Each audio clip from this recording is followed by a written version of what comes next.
afternoon. I'm Jack London. I'm the Director of Writing Education for the Military Writers Society of America. And we're here today to have a program on writing nonfiction. And our guest speaker today is Ruth Crocker, who will be telling us about how to write compelling nonfiction true stories. I want to talk for just a second about our speaker, Ruth Crocker. Ruth is a PhD MFA in creative writing. She has her doctor's degree from the University of Connecticut, her master's in creative writing from Bennington College, and she's also a Gold Star winner from the Military Writers Society of America. Her memoir is Those Who Remain, Remembrance and Reunion After War. Ruth's also a published journalist.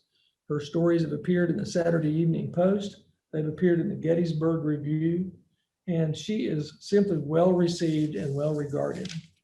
From my end of this, Ruth first came to me last year in Albuquerque and taught this program, and it was just wonderful. Everyone who is interested in memoir, in personal essay, and in writing nonfiction benefited there and will benefit today from Ruth Crocker. So I'm going to stop talking and give you Ruth Crocker. Ruth, you have the screen. You have the screen Today share. we're going to talk about writing true stories and some techniques that nonfiction writers can borrow from fiction writers. When I'm working with beginning writers, it always brings me back to my own experience. When I started out writing creative nonfiction was back in the 80s. And I struggled with this universal problem that we have of translating the movie in my head to the page. You know, when you know a story, it can be twice as hard to write it because you're choosing elements of the story from a big list, essentially. But interestingly, the result is often unconsciously leaving out details and that the reader needs in order to vividly see it for themselves. Sometimes important details are left out because we're worried about offending someone or it feels too personal in the beginning, but other times it can be a tendency to put too much information that doesn't actually help the story. But you remember these details and you can't figure out if they add to the story or not. So how can we go at our true stories like a mechanic? Well, today we're going to look primarily at the use of scene and summary, and we're going to touch on dialogue, voice, and descriptive details.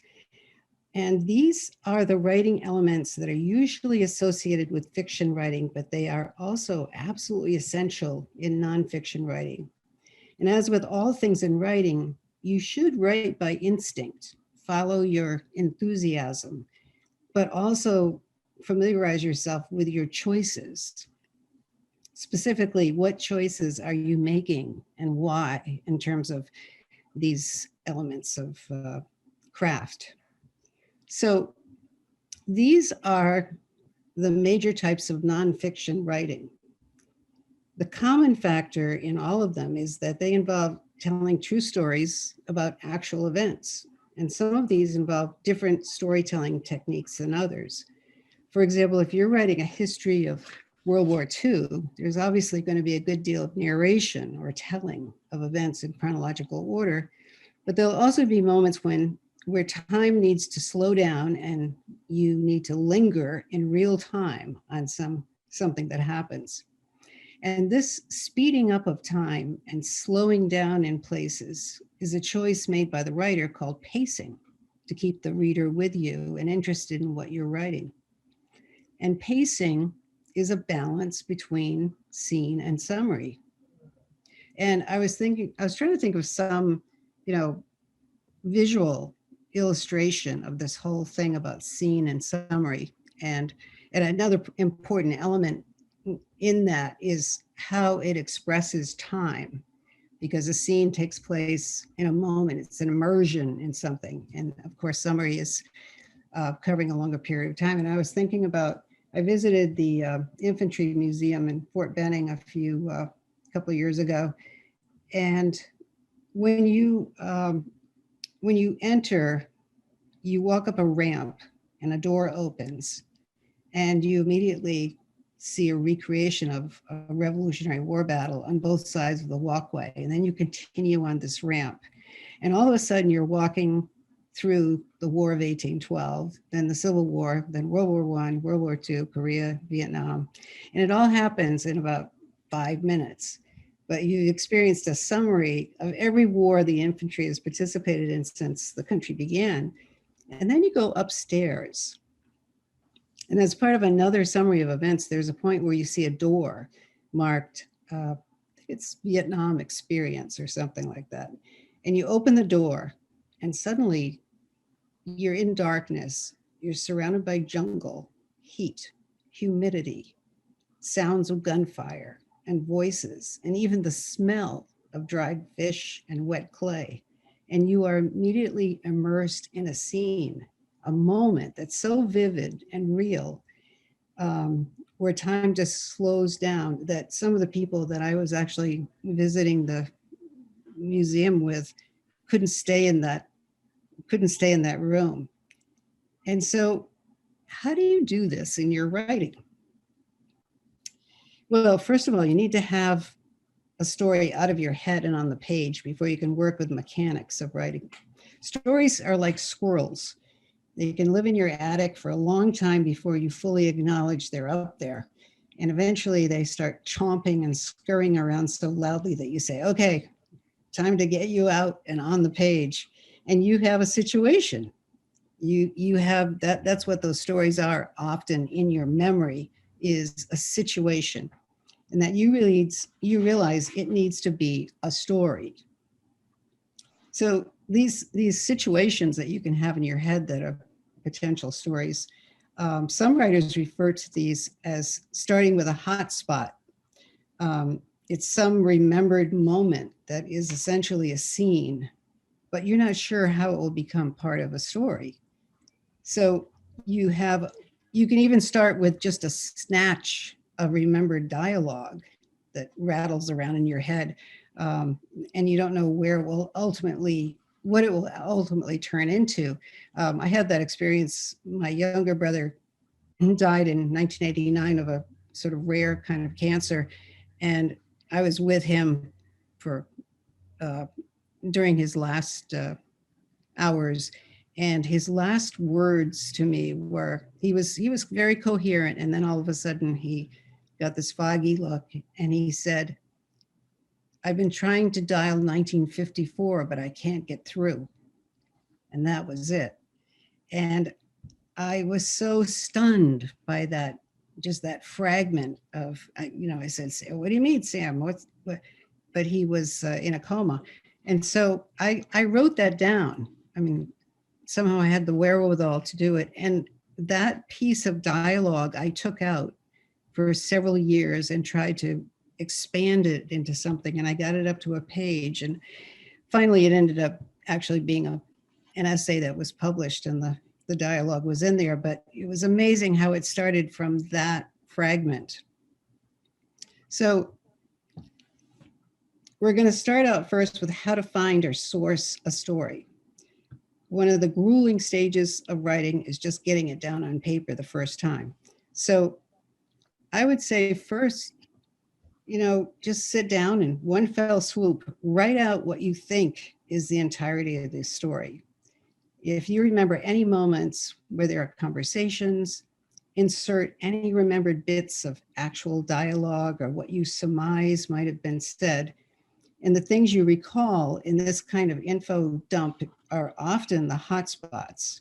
I did this with my brother's story because as I thought about, as I tried to pour out this story on paper, I remembered little odd things like walking to school with him after his first haircut and him demanding that his hair be returned. We had this very special relationship.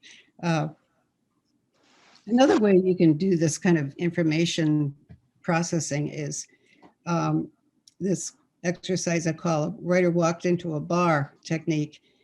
And this is a way, if you have a story going on in your head and you're trying to figure out, is this an interesting story or whatever, you can imagine the person that you're telling this story to. And as you're telling, try to fill in as many descriptive details as you can and throw in some dialogue. You know, I said this and then they said that and so forth. And then record it. I mean, you're doing this in your imagination, basically, but you're doing it out loud too. Record it, you know, on your phone or whatever, and then transcribe it and see what you've got. And then interrogate your story, build in more details. At this point, you may still not know what the story might be. It might even eventually turn into a book-length memoir, or it might remain a shorter version. So now let's pretend that you spent some time in Alaska and you've put down a few details and you decide to open your story with a summary. But how can readers hold on to what an author says in any piece of writing if they cannot see what you saw, heard, smelled, or tasted? And that's precisely what I mean about having all this information in your head, but you don't even realize that you need to present that somehow on the page also for the reader to engage. So you take that same little summary and, sorry, backed up here. I might have lost track. The first was, for 5 years, I lived in Alaska. It was cold. I had a little food. Okay. And then we're here. So here you're adding these sensory details to this story. So with this addition of active verbs, it makes your writing becomes much more specific. And here's an example of a combination of these descriptors coming together to form an image of a character. And this is actually from an essay. Notice the other senses being, besides sight, that come into play here. The reader can experience that skin. And then the last line invites the reader to know something about the writer. The writer tells you something about their discomfort with Meme without telling you or leading you as a reader. And I might also add that the use of the second person here helps the reader to experience this moment because it is invitational. So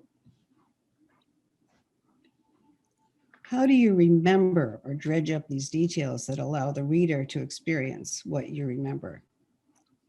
Here's an exercise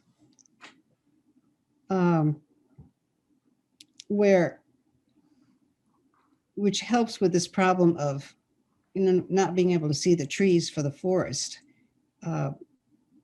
We can have access to our private knowledge about things, but sometimes you have to actually think purposefully about doing that. You know, what was the landscape on our walk to school every morning? What did it sound like when my grandfather walked across the hardwood floor on his peg leg? And sometimes this exercise of trying to move from public to private knowledge actually helps you to come up with similes and metaphors that really enhance the description, as you can see in the next slide. Here's a great use of metaphor to drive home and describe how strong this person's friend is without using a cliche like he was strong as an ox. We know that ribs are not barrel staves and beads of sweat are not glass pears, but we certainly have an image of this guy from a very personal perspective with this comparison. And these are all excerpts from nonfiction. And finally, about description, don't forget about weather.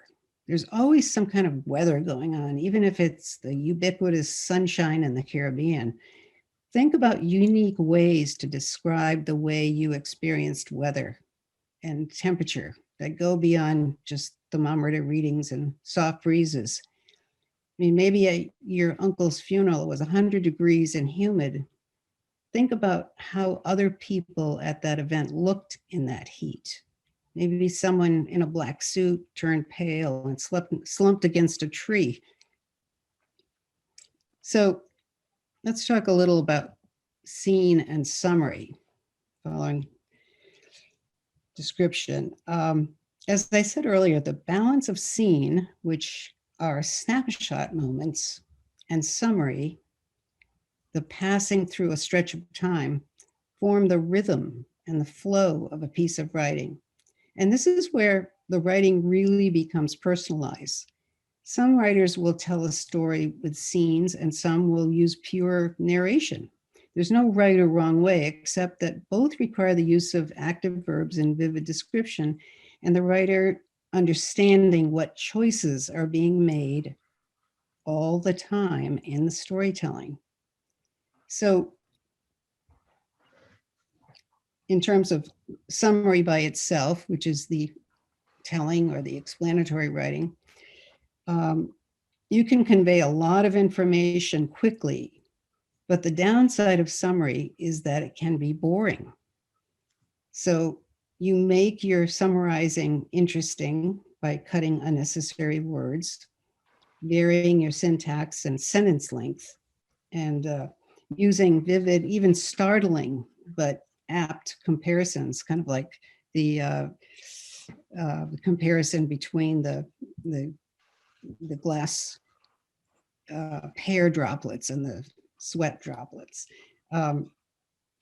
But these concrete details in summarizing will help anything to come alive. And you can choose specific objects, like just for example, antique bottles or threadbare sheets.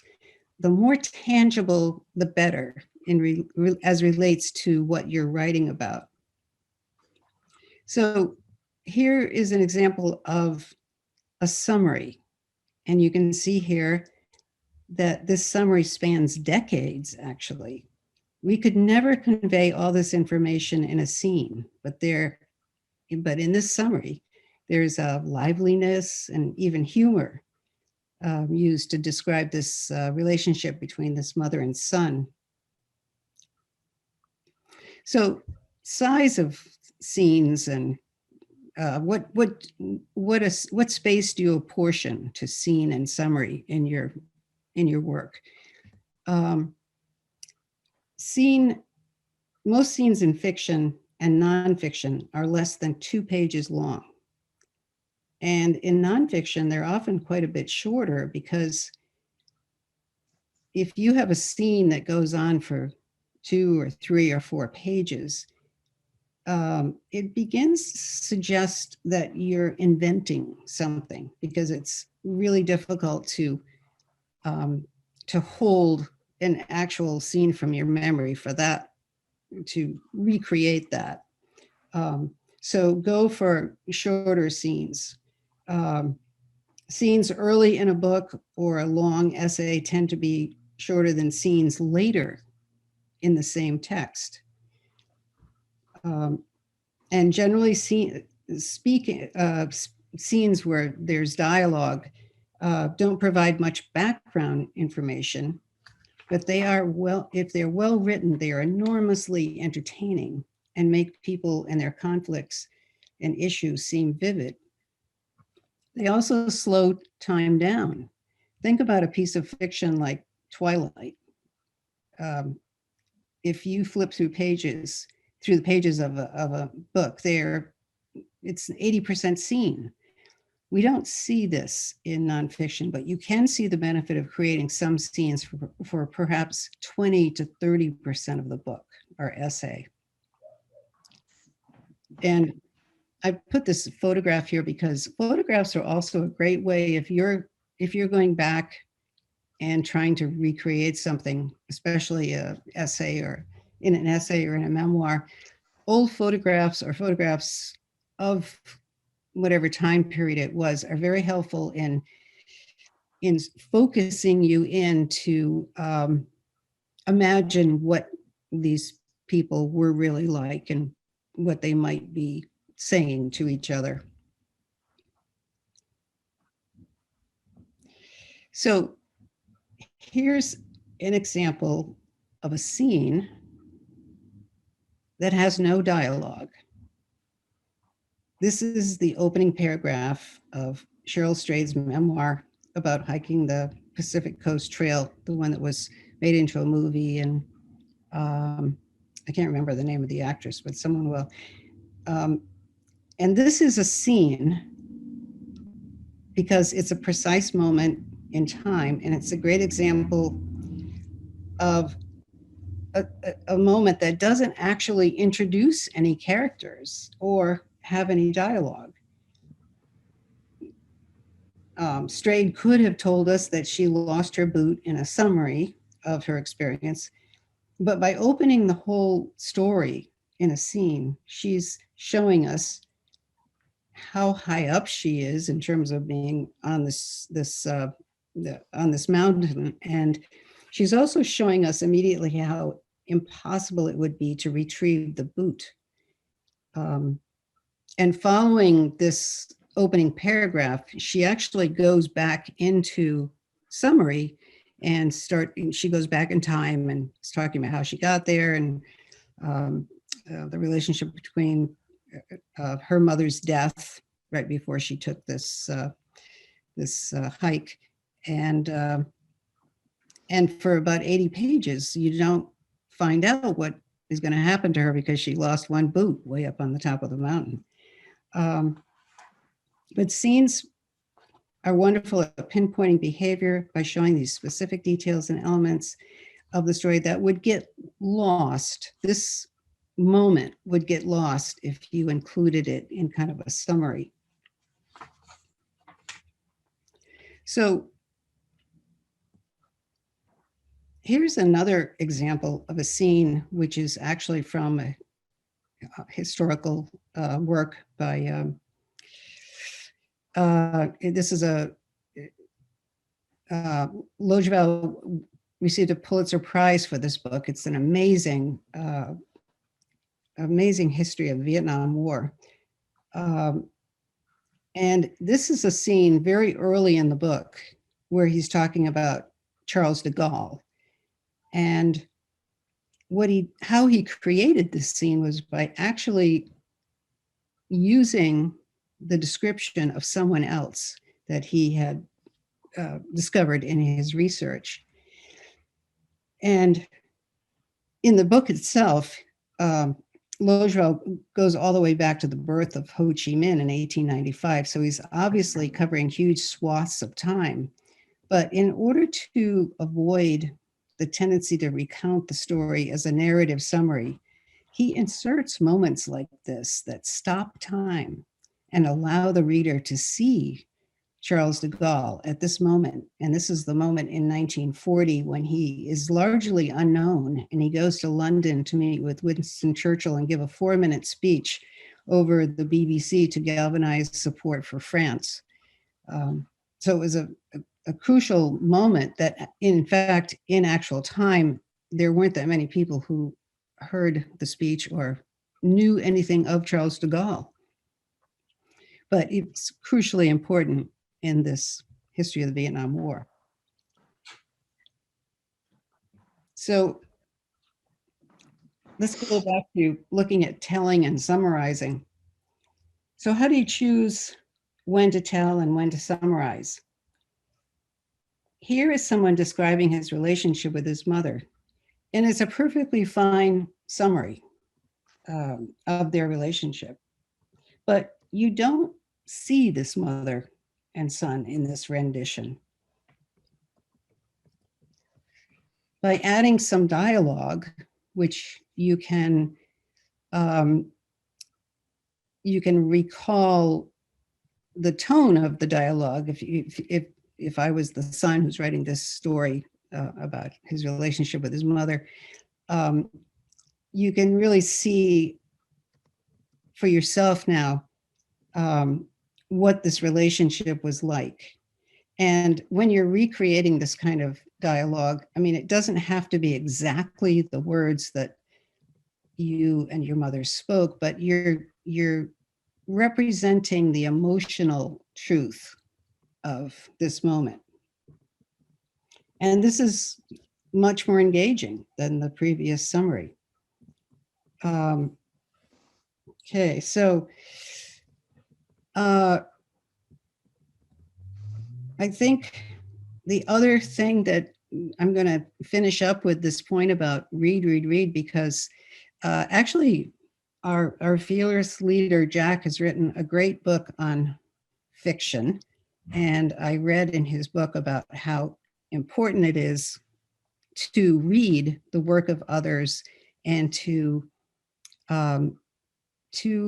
try to, I can't say steal, but if you read something that you really love the way this writer writes, study that, take it apart, even copy it onto another piece of paper, because doing that, you will begin to get into the rhythm and the flow and analyze what exactly that writer's doing to balance all these elements of writing that make writing more interesting.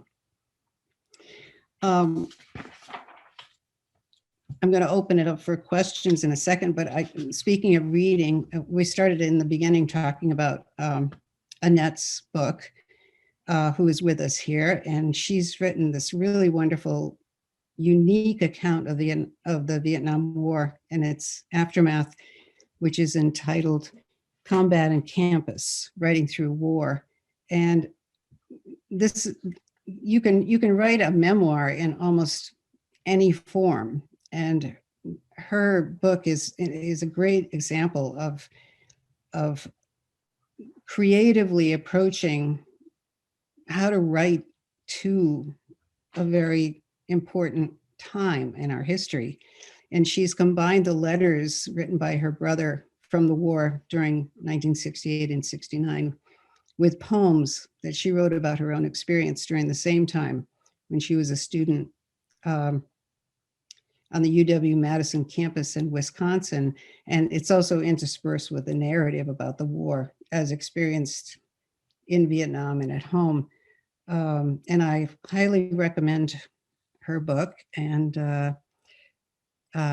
she will have a book launch, as Jack said, on Monday evening. And I think she's going to give you the information for accessing that. The other one last thing about nonfiction and the world of nonfiction is also full of amazing serendipitous events.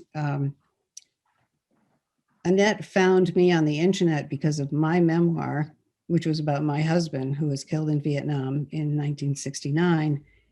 And by chance, her brother was his company clerk in Vietnam. So it's amazing things happen in this world. And that's one of my top amazing experiences lately. So shall we, do you have questions?